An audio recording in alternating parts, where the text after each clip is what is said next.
Hey guys, what's going on? DJ Sleazy here, and you know I made an oath, a promise, that I'd never ever install that game again. No, I'm just kidding. Truth is, I love Dead by Daylight to death. It is honestly one of my favorite games of all time. It has its fun moments, but what about the bad ones? What about the times I truly despise the game, such as killer humping you, or the survivor doing the watch me leave act? Well, they do make me want to go, boop, turn off my Xbox. Playing both sides has got me thinking something. This is the best that DBD has played. When playing Survivor, I now understand the killer side of things. When playing Killer, I understand the Survivor struggles. But that's when I started to love both sides, though. So what does this have to do with Burnout? Dead by Daylight is one of those games that people view as competitive. And yes, it is completely, but it is also kind of a party game too, in my opinion. Like, when everybody plays, they always want to be like Gotstarva, or they want to loop like Puffalope. Skill expression is a major factor in Dead by Daylight. But what if we stuck our pride to the side, just for a moment? Look at how we play. Let's be honest, we want to be the best. But maybe auto-aim screws you over. Some kind of DVD bug that makes you fritz out a little bit. Or, the survivor gets to the 10th wiggle due to people body blocking. But what if literally none of that matters? Well, here are some fun ideas that I actually use to keep DVD fun, fresh, and overall just endlessly exciting for me. Here are 4 methods to avoid the dead by repetition feeling. 1. Creating your own win condition. For me, it's the condition. Sure, one might say it's delusional, but I think of it like this. How can I lose if I'm gaining something all the time? Okay, they got a 3-man out, but I got the most blood points, which means I did my objective better. I did my objective good. Pat myself on the back. Had I used any kind of perks to take them out, had I used different perks, I could have probably got them. I died to the killer, but, I also feel better that the killer's skills based off of confidence and using their powers and success ratios. A 4-man out is Legion. Damn. But for a build that counters his power, Oblivious, by the way, messes with his terror radius, I still played really, really well.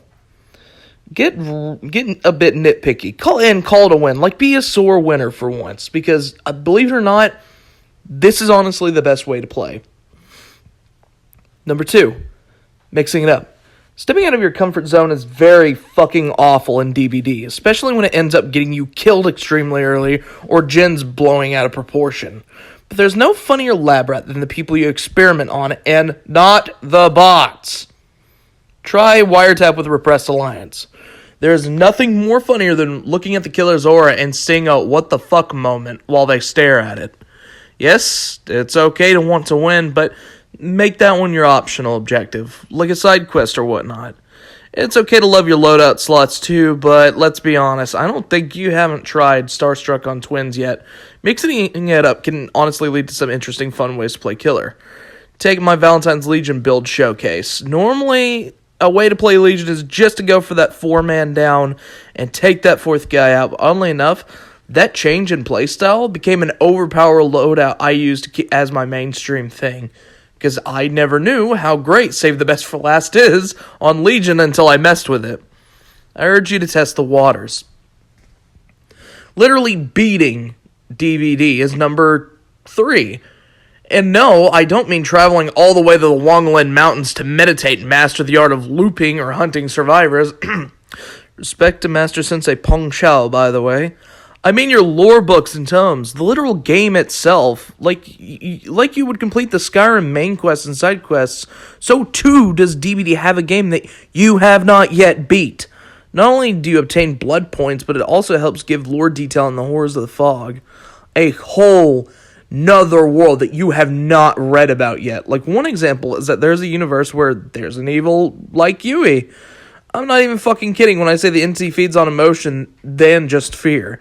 In 2v8, the lore states that not only is 2v8 a literally different universe where they're out of the fog, weird I know, but read the clothing descriptions, but the nurse can see. And Billy is excited to look intimidating in front of his new friend, just sheer thrilled to even be able to work with a friend to begin with.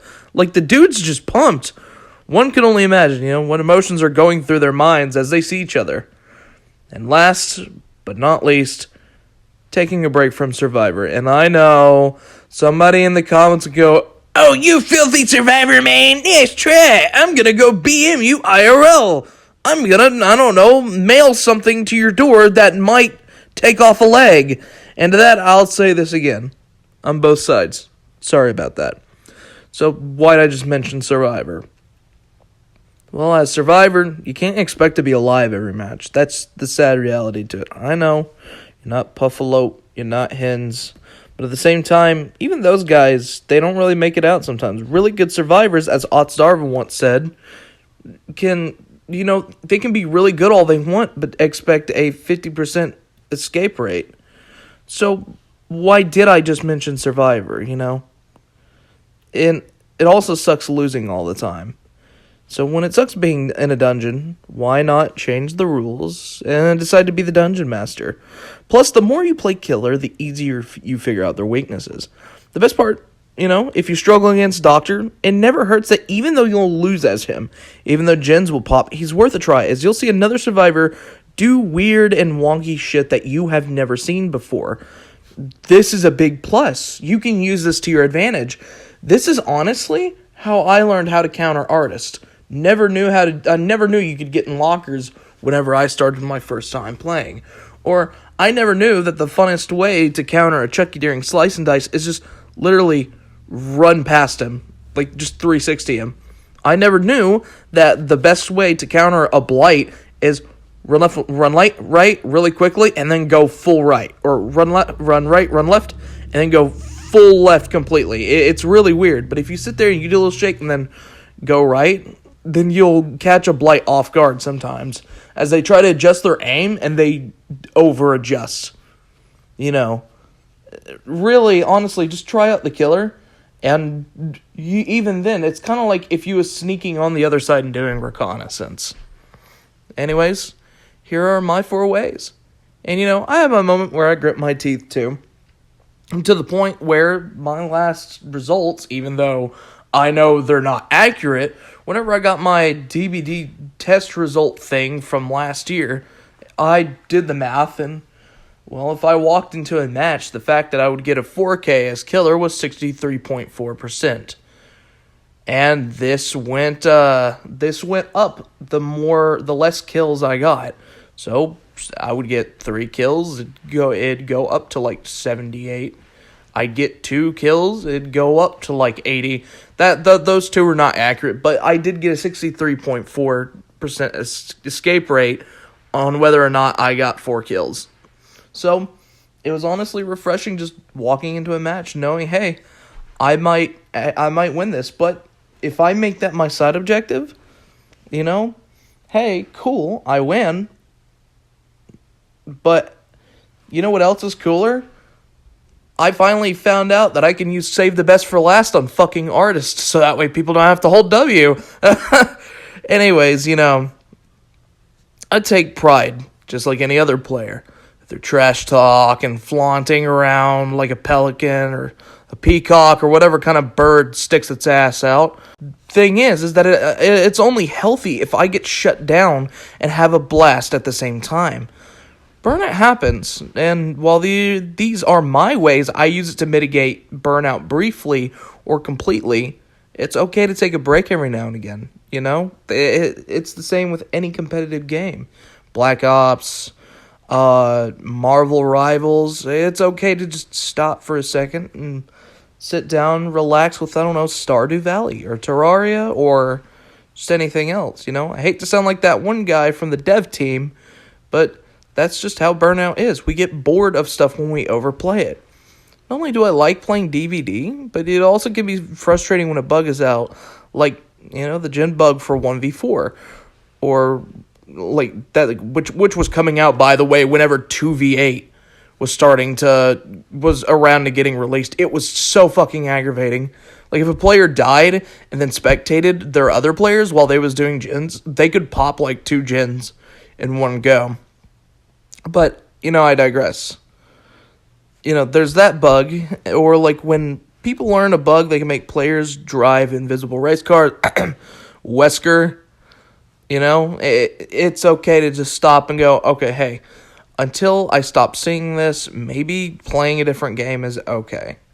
But, anyways, that's all for now. Here's to hoping you really liked my vid.